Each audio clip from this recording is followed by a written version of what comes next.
Hello everyone, my self Raghunath Kumar. जैसे कि मैंने पिछले वीडियो में बात किया था टेस्ट ऑफ डिविजिबिलिटी के बारे में, और आज हम इस वीडियो में बात करेंगे ज्योमेट्री और ज्योमेट्री के हिस्ट्री के बारे में।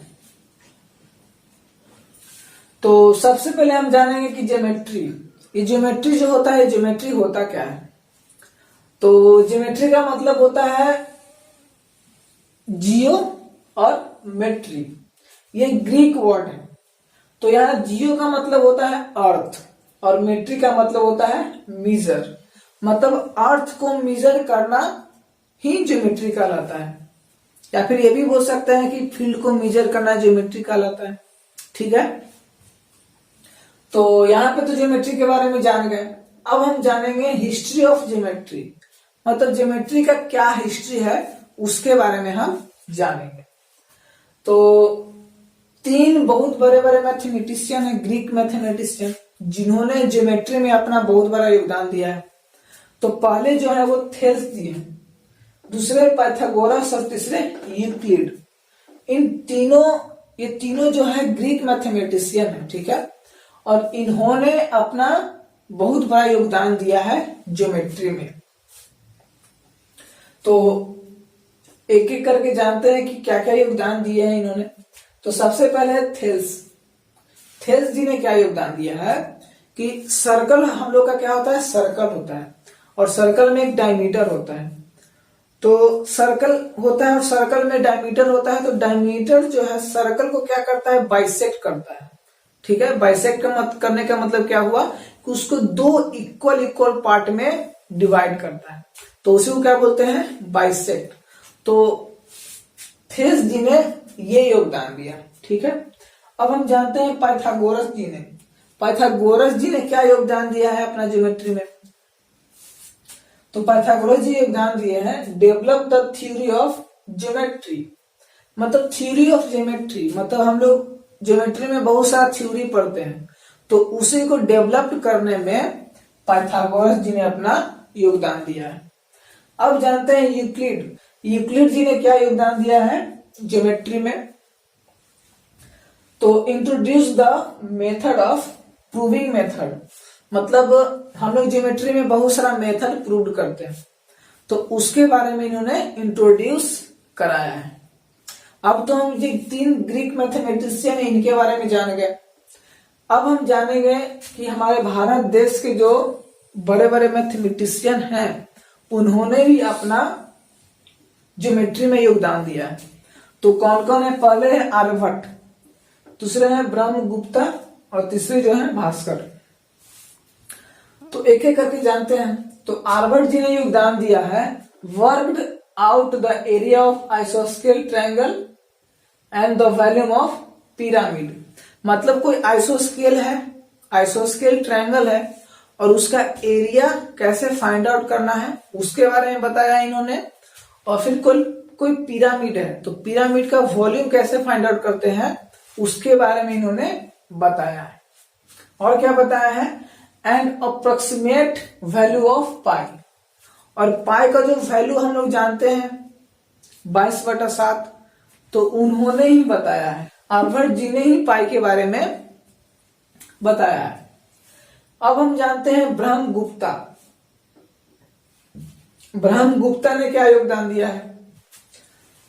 तो worked out the formula for finding the area of cyclic quadrilateral. हम लोग का साइक्लिक क्वाड्रिलेटरल जो होता है उसका फॉर्मूला दिए हैं, एरिया का फॉर्मूला दिए हैं for finding the area of cyclic quadrilateral.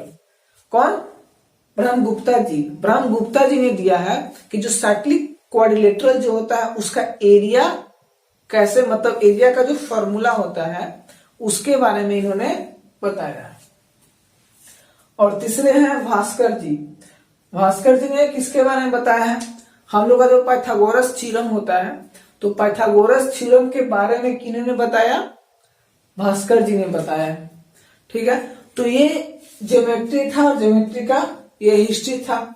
तो ज्योमेट्री और ज्योमेट्री के हिस्ट्री के बारे में तो हम जान गए। अब हम जानेंगे सर्कल के बारे में। मेरे व्यूवर्स का डिमांड है कि सर आप सर्कल के बारे में मुझे बताएं। तो आज हम सर्कल्स के बारे में जानेंगे कि सर्कल क्या होता है, सर्कल से बहुत सारे रिलेटेड टर्म जो है उसके बारे में हम जानेंगे। तो आइए हम सर्कल के बारे में जानते हैं। तो सबसे पहले बात करेंगे हम सर्कल के बारे में।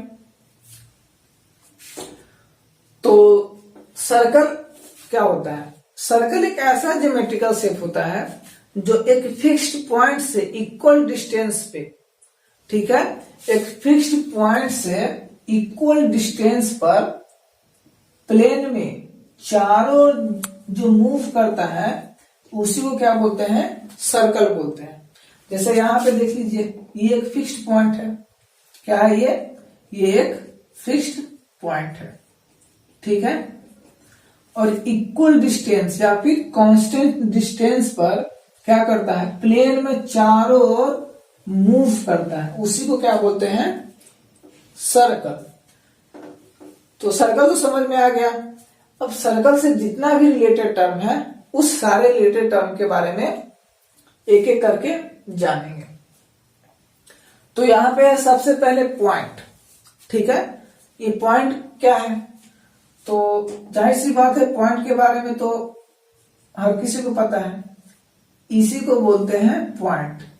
ये क्या है? ये पॉइंट है, ठीक है। तो पॉइंट के बारे में ज्यादा क्या बताएं, इसी को क्या बोलते हैं? पॉइंट।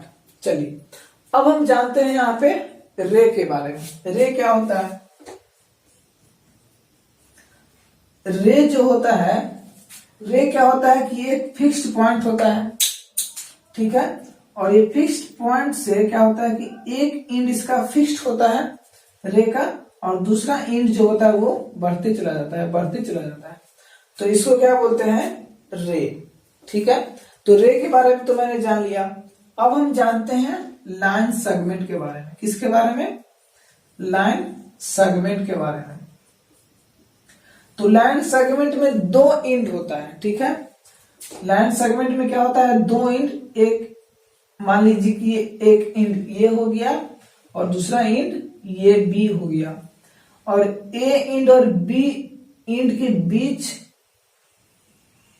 जो हम डिस्टेंस बना दिए, ठीक है, और ये दोनों एंड क्या हो गया? फिक्स्ड हो गया, ठीक है। एंड ए और एंड बी, ये दोनों एंड क्या हो गया? फिक्स्ड हो गया, इसी को बोलते हैं लाइन सेगमेंट। अब तीसरा क्या है? लाइन। लाइन क्या होता है? लाइन का भी दो एंड होता है। कितना एंड होता है लाइन का? लाइन का भी दो एंड होता है, लेकिन इसमें क्या होता है कि इसका एक भी पॉइंट, एक भी एंड क्या होता है? फिक्स्ड नहीं होता है। ये क्या होता है? बढ़ते चला जाता है। क्या होता है? ये बढ़ते चला जाता है, ठीक है। ये क्या होगा? इधर की ओर मूव करते जाएगा, और ये जो है इधर की ओर मूव करते जाएगा इन्फिनाइट तक, ठीक है। ये इन्फिनाइट तक चलते जाएगा, मतलब ये कभी भी अंत नहीं होगा। तो इसी को क्या बोलते हैं? लाइन। लेकिन रे और लाइन सेगमेंट में वैसा बात नहीं है। रे में क्या है कि रे का एक पॉइंट फिक्स्ड होता है, और दूसरा एंड जो होता है वो बढ़ते चला जाता है, बढ़ते चला जाता है, बढ़ते चला जाता है। तो इसको क्या बोलेंगे? रे बोलेंगे। लाइन सेगमेंट, लाइन सेगमेंट में क्या होता है कि इसका दो एंड होता है, और दोनों एंड जो होता है वो फिक्स्ड होता है। मतलब कि अगर ये 5 सेंटीमीटर है तो ये हमेशा 5 सेंटीमीटर का ही रहेगा। लेकिन अगर रे जो है, अगर ये रे 5 सेंटीमीटर का है तो ये 10 का भी हो सकता है, 15 का भी हो सकता है, 20 का भी हो सकता है, ठीक है। उसी तरह लाइन में, लाइन का भी जो है वो दोनों एंड फिक्स्ड नहीं रहता है। मतलब कि इधर भी जा सकता है वो और इधर भी जा सकता है। तो इसको क्या बोलेंगे? लाइन। अब हमारा पांचवा जो है वो क्या है? एंगल्स। हम एंगल्स के बारे में जानेंगे। तो अब हमारा पांचवा क्या है? एंगल्स। एंगल्स क्या होता है? तो एंगल्स के बारे में हम जानेंगे। तो एंगल का जो फॉर्मेशन होता है वो दो रे से फॉर्मेशन, जब भी एंगल बनता है तो दो रे से मिलकर के बनता है, ठीक है। जब दो रे का एंड पॉइंट, ध्यान से सुनिएगा, दो रे का एंड पॉइंट क्या हो?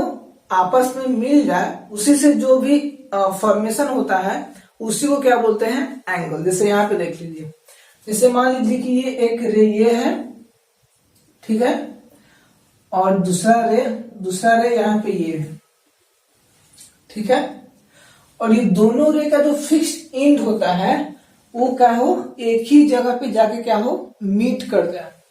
तो उससे जो ये जो एंगल बना इसी को क्या बोलते हैं, एंगल। इसको क्या बोलेंगे, इसी को बोलते हैं एंगल। समझ गए। और ये जो रे होता है ये क्या होता है, इसको बोलते हैं इनिशियल रे। क्या बोलेंगे, इसको बोलेंगे इनिशियल रे, और इसको क्या बोलेंगे, फाइनल रे। ठीक है। तो एंगल का जो फॉर्मेशन होता है वो दो रे से होता है, ठीक है, और दोनों रे का क्या होता है, जो फिक्स्ड एंड होता है वो क्या हो जाएगा, एक जगह जाकर के मिल जाएगा, तब क्या होता है, यहाँ पे एंगल का फॉर्मेशन होता है। ठीक है। और ये एंगल को क्या, तो इस इनिशियल रे को क्या कर देंगे, इस इनिशियल रे को क्या कर देंगे, फिक्स कर देंगे, और इसको क्या कर सकते हैं हम, ऑल डायरेक्शन में मूव कर सकते हैं। तो देखिए यहाँ पे पहले तो ये एंगल बना, फिर यहाँ पे कौन सा एंगल बन जाएगा, ये बन जाएगा, फिर यहाँ पे कौन सा एंगल बन जाएगा, ये एंगल बन जाएगा, फिर इस तरह से क्या करेगा, यहाँ पे मूव करेगा तो फिर एंगल ये बनेगा, फिर इस तरह से तो ये बनेगा, फिर इस तरह से ये बनेगा। तो इस तरह क्या होता है कि वो ऑल डायरेक्शन में जो एंगल बनता है वो टोटल इस तरह से क्या होगा, एंगल क्या होगा, हमेशा जब बनेगा तो दो रे से ही मिलकर के एंगल बनेगा। ठीक है। तो ये इस तरह से होगा, इस तरह से बढ़ते जाएगा एंगल, है कि नहीं, यहां से इस तरह से एंगल बढ़ते जाएगा, लास्ट में आके मिल जाएगा। तो ये जो एंगल है जब भी बनता है तब कितने रे से, दो रे से। ठीक है। तो एंगल जब भी बनता है तो दो रे से मिलकर के ही एंगल का फॉर्मेशन होता है। तो यहाँ पे एंगल के बारे में भी हम जान लिए। अब हम जानेंगे सेंटर के बारे में। ठीक है, कि सेंटर क्या होता है। तो ये क्या है, ये सर्कल है, ठीक है, और सर्कल में जो फिक्स्ड पॉइंट है इसी को क्या बोलते हैं, सेंटर। ठीक है, इसको क्या बोलेंगे, सेंटर बोलेंगे।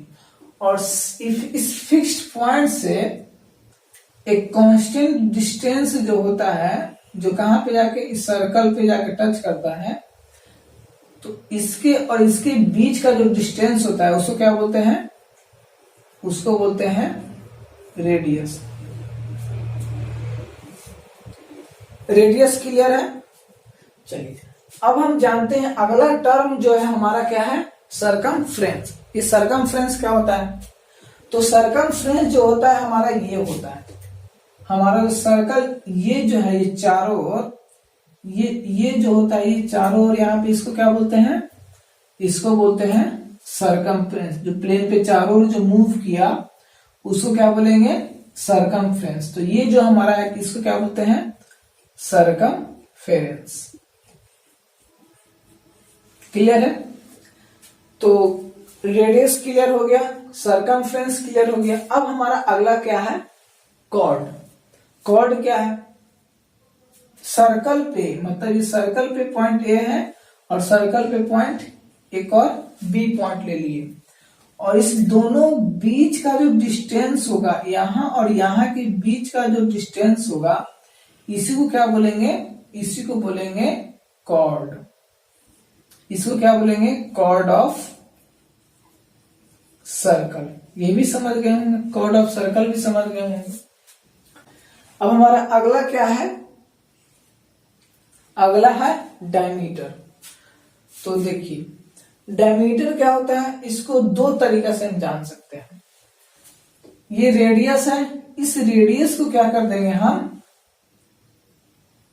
इसको आगे बढ़ा देंगे। ठीक है, इस रेडियस को क्या किए हम, आगे बढ़ा दिए। तो क्या है, यहाँ पे ये जो पॉइंट है P पॉइंट है, तो ये P पॉइंट से लेकर के मान लीजिए कि ये Q पॉइंट है, तो P और Q पॉइंट का जो डिस्टेंस होगा उसको क्या बोलेंगे, उसको बोलेंगे डायमीटर। क्या बोलेंगे, डायमीटर। और डायमीटर को बोल सकते हैं कि ये सबसे बड़ा क्या है, कॉर्ड है। तो ये जो है यहां से यहां तक के बीच का जो डिस्टेंस है उसको क्या बोलेंगे, डायमीटर बोलेंगे। हम ये भी बोल सकते हैं जैसे पॉइंट ए और पॉइंट क्यू का बीच का जो डिस्टेंस है ये सबसे बड़ा डिस्टेंस है, क्योंकि क्या कर रहा है, ये डायमीटर को दो पार्ट में डिवाइड कर रहा है, एक पार्ट इधर और दूसरा पार्ट इधर। तो ये सबसे बड़ा कॉर्ड है, तो ये सबसे बड़ा कॉर्ड बोल सकते हैं और इसी को क्या बोल सकते हैं, डायमीटर। तो हम ये भी बोल सकते हैं कि ये सबसे बड़ा कॉर्ड है और इसको डायमीटर भी बोल सकते हैं। तो हम क्या क्या जान लिए, रेडियस के बारे में जान लिए, सर्कमफ्रेंस के बारे में जान लिए, कॉर्ड ऑफ सर्कल के बारे में जान लिए और डायमीटर के बारे में जान लिए। अब हम जानेंगे अगला हमारा क्या है, सीकेंट। सीकेंट क्या है उसके बारे में जानेंगे। अगला क्या है, सीकेंट। तो सीकेंट किसको बोलेंगे, ये हमारा सर्कल है, ठीक है, ये क्या है, हमारा सर्कल है। और सर्कल से दो अलग अलग पॉइंट पे, पॉइंट ए और पॉइंट बी, जब पॉइंट ए और पॉइंट बी, मान लीजिए कि यहाँ पे पॉइंट ए है और पॉइंट यहाँ पे बी है, जब पॉइंट ए और पॉइंट बी को कोई भी एक लाइन क्या करेगा, अलग अलग पॉइंट पे क्या किया, इसको इंटरसेक्ट किया लाइन, तो इसी को क्या बोलते हैं, इसी को बोलते हैं सीकेंट। ये पॉइंट ए है और ये पॉइंट बी है और इसको क्या करेगा, एक लाइन क्या करेगा, पूरा का पूरा पॉइंट ए और पॉइंट बी पर क्या कर देगा, इसको कट कर देगा। तो ये क्या हो जाएगा, सीकेंट हो जाएगा और ये हमारा सेंटर है। तो ये समझ में आ गया होगा। चलिए अब हमारा अगला जो है क्या है, टेंजेंट। टेंजेंट किसे बोलते हैं, अगला हमारा क्या है, टेंजेंट। अगला हमारा क्या है, टेंजेंट। तो यहां पे हम क्या कर देंगे, एक सर्कल ड्रॉ करेंगे, ठीक है। तो ये हमारा सेंटर है और इस सर्कल पे एक पॉइंट है, ठीक है, इस सर्कल पे पॉइंट है और जब एक लाइन इस सर्कल को इस ए पॉइंट, मान लीजिए कि ये ए पॉइंट है, ठीक है, और इस ए पॉइंट को जब एक लाइन क्या करेगा, टच करके निकलेगा, क्या करके निकलेगा, टच करके निकलेगा, तो उसी को क्या बोलते हैं, टेंजेंट। जब एक पॉइंट सर्कल पे रहता है और उस पॉइंट को जब एक लाइन टच करके निकलता है तो उसी को क्या बोलते हैं, टेंजेंट। तो सीकेंट और टेंजेंट समझ में आ गया होगा। अब अगला क्या है, position of point with respect to circle, ठीक है। हमारा अगला जो है position of point with respect to circle. मतलब सर्कल के रेस्पेक्ट में कितना पॉइंट, मतलब कहां कहां पे पॉइंट होगा, कैसे होगा वो हम जानते हैं। देखिए जैसे सबसे पहले हम जानते हैं ए में इनसाइड द सर्कल, मतलब कोई पॉइंट है, ठीक है, वो कहां पे लाई कर रहा है, इनसाइड द सर्कल, ठीक है। जैसे यहां पे जान लेते हैं इनसाइड द सर्कल। जैसे यहां पे समझिए ये सर्कल है हमारा, ठीक है, ये सर्कल है और इस सर्कल पे ये हमारा क्या है, सेंटर है। Position of point with respect to circle, तो एक पॉइंट जो है इनसाइड द सर्कल, मतलब सर्कल के अंदर एक पॉइंट है, ठीक है। तो यहां पे क्या हो सकता है कि ये सेंटर है हमारा, ये क्या है हमारा, ये हमारा सेंटर है, ठीक है। और एक पॉइंट जो है वो क्या, कहां पे लाई कर रहा है, सर्कल के अंदर। कहां पे लाई कर रहा है, सर्कल के अंदर। तो इसका मतलब क्या हुआ कि जो पॉइंट है सर्कल के अंदर लाई कर रहा है, तो इसका मतलब क्या हुआ। तो एक बात बताइए, यहां से यहां का बीच का जो डिस्टेंस होगा, ठीक है, ये डिस्टेंस और एक और हम रेडियस ले लेते हैं।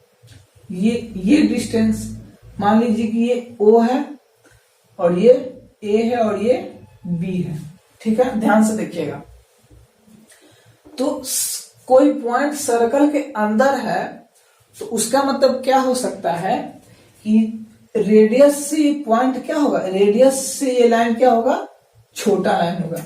जैसे यहां पे क्या हो सकता है, OB less than OA। OA क्या है हमारा, रेडियस।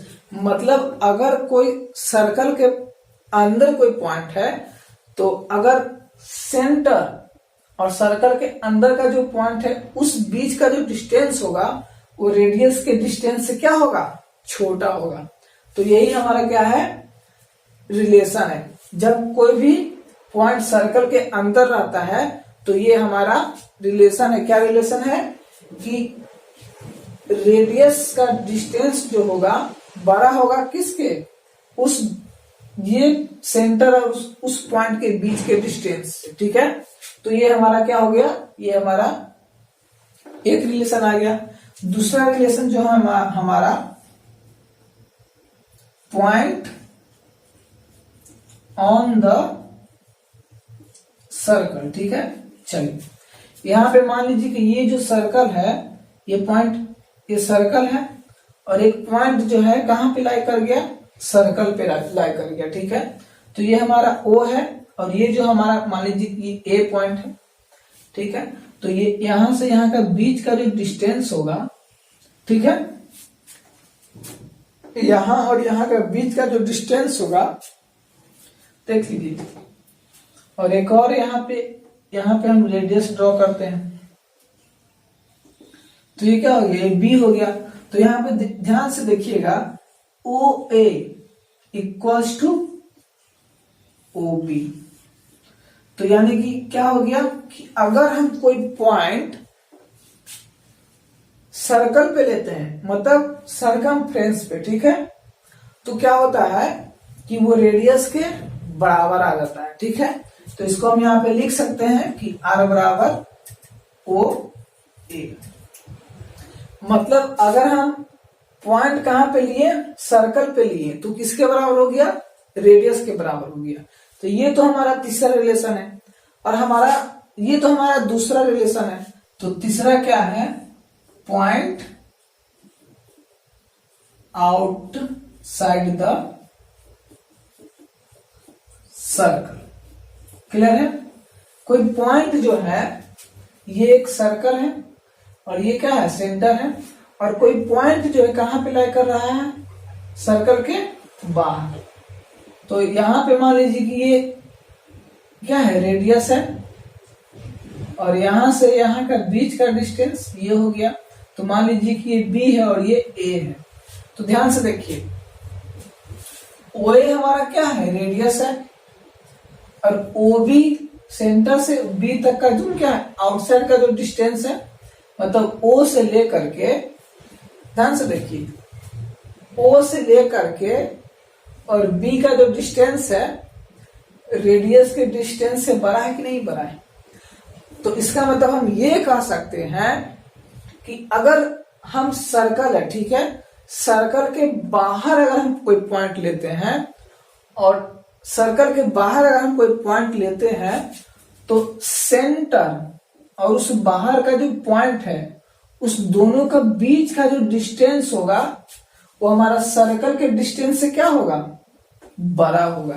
तो हम ये लिख सकते हैं कि OA लेस देन OB, यानी कि हमारा रेडियस जो है वो क्या हो जाएगा, छोटा हो जाएगा। तो ये समझ लिए हम। अब हम जानते हैं interior of circle. Interior of circle क्या होता है, interior of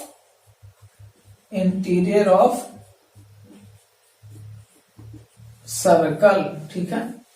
interior of circle का मतलब क्या हुआ, ये एक इंटीरियर ऑफ सर्कल, मतलब ये हमारा क्या है, सर्कल है, ठीक है, और ये क्या है, सेंटर। तो इंटीरियर ऑफ सर्कल का मतलब ये हुआ कि सर्कल के अंदर जितना भी पॉइंट है, सर्कल के अंदर जितना भी पॉइंट है, इसको क्या बोल सकते हैं? Point lie in the circle. इसका मतलब क्या हुआ? Interior of circle. मतलब ये सारे जो पॉइंट है इसी को बोलेंगे इंटीरियर ऑफ सर्कल। ये पॉइंट कहां पे लाई कर रहा है? Interior of circle. यहां पे कितना हो सकता है? इनफाइनाइट पॉइंट हो सकता है। क्या हो सकता है? Infinite point. तो हम ये समझ में आ गया कि इंटीरियर ऑफ सर्कल क्या होता है। तो सर्कल के अंदर जितना भी पॉइंट है उसको क्या बोलेंगे? Interior of point lie in the circle. ठीक है, मतलब जितना भी पॉइंट है किस कहां पे लाई कर रहा है? सर्कल के अंदर। तो उसको क्या बोलेंगे? Interior of. जानते हैं एक्सटीरियर ऑफ सर्कल। ठीक है, हमारा अगला क्या है? हमारा अगला है एक्सटीरियर ऑफ। हमारा अगला जो है एक्सटीरियर ऑफ सर्कल। चलिए, इंटीरियर का मतलब क्या हुआ? हमारे सर्कल के अंदर जितना भी पॉइंट है उसको बोलेंगे इंटीरियर ऑफ सर्कल। अब क्या हो जाएगा? इसके जस्ट अपोजिट एक्सटीरियर का मतलब क्या हुआ? सर्कल के जितना भी बाहर है, जैसे ये सब पॉइंट, ठीक है, सर्कल के बाहर जितना भी पॉइंट है उसको क्या बोलेंगे? Exterior of. ये हमारा सर्कल है, ये सेंटर है, और सर्कल के बाहर जितना भी पॉइंट है उसको क्या बोलेंगे? Exterior of. इसको, इस सारे पॉइंट को बोलेंगे एक्सटीरियर ऑफ सर्कल। तो इंटीरियर ऑफ सर्कल और एक्सटीरियर ऑफ सर्कल भी समझ में आ गया। अब हम अगला जो हमारा है सर्कुलर रीजन। क्या है हमारा अगला? Circular region. ठीक है, तो हमारा अगला क्या है? Circular region. Circular region. ठीक है, तो देखिए सर्कुलर रीजन क्या होता है। हमारे सर्कल के अंदर जितना भी ये रीजन है, ये सब रीजन, इसको क्या बोल सकते हैं? एरिया। हमारे सर्कल के अंदर जितना भी एरिया है यही हमारा क्या हो जाएगा? Circular region. एरिया के बाहर थोड़ा भी नहीं जाना चाहिए। ठीक है, इसको क्या बोलेंगे? Circular region. ये हमारा क्या है? ये हमारा सर्कुलर रीजन है। ठीक है, ये हमारा सर्कुलर रीजन है, इसी को क्या बोलेंगे? Circular region. तो सर्कुलर रीजन भी समझ में आ गया है। अब हमारा अगला जो है कॉन्सेंट्रिक सर्कल। हमारा अगला क्या है? हमारा अगला जो है वो कॉन्सेंट्रिक सर्कल।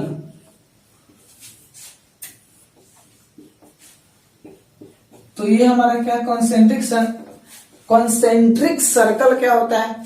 ठीक है, तो कॉन्सेंट्रिक सर्कल ये होता है, जैसे ये हमारा एक सर्कल हो गया, ठीक है, और यहाँ पे हमारा एक सेंटर हो गया, ठीक है, तो एक और सर्कल हम ले लिए, ठीक है। तो मतलब कि डिफरेंट रेडियस के लिए, मतलब दो सर्कल का एक ही सेंटर हो तो उसको क्या बोलते हैं? कॉन्सेंट्रिक सर्कल बोलते हैं, ठीक है। जैसे दो सर्कल है, उस दोनों सर्कल का क्या है? एक ही सेंटर है ना। देखिए ये सेंटर है, मान लीजिए कि ये सेंटर O है और ये छोटा रेडियस है और ये बड़ा रेडियस है। बड़ा सर्कल के लिए बड़ा रेडियस और छोटा सर्कल के लिए छोटा रेडियस। तो ये जो है हमारा क्या हो जाएगा? कॉन्सेंट्रिक सर्कल हो जाएगा। मतलब कि दो सर्कल के लिए एक ही सेंटर हो उसको क्या बोलते हैं? कॉन्सेंट्रिक सर्कल, ठीक है। सर्कल के बारे में कुछ रिलेटेड टर्म था जिसको हमने पढ़ लिया, और भी बहुत सारा सर्कल के बारे में हमको पढ़ना है जो हम नेक्स्ट वीडियो में बनाएंगे, ठीक है। तो मिलते हैं फिर नेक्स्ट वीडियो में सर्कल के साथ, सर्कल के कॉन्सेप्ट के साथ, सर्कल के कुछ अलग अलग कॉन्सेप्ट के साथ मिलते हैं नेक्स्ट वीडियो में। Thank you so much.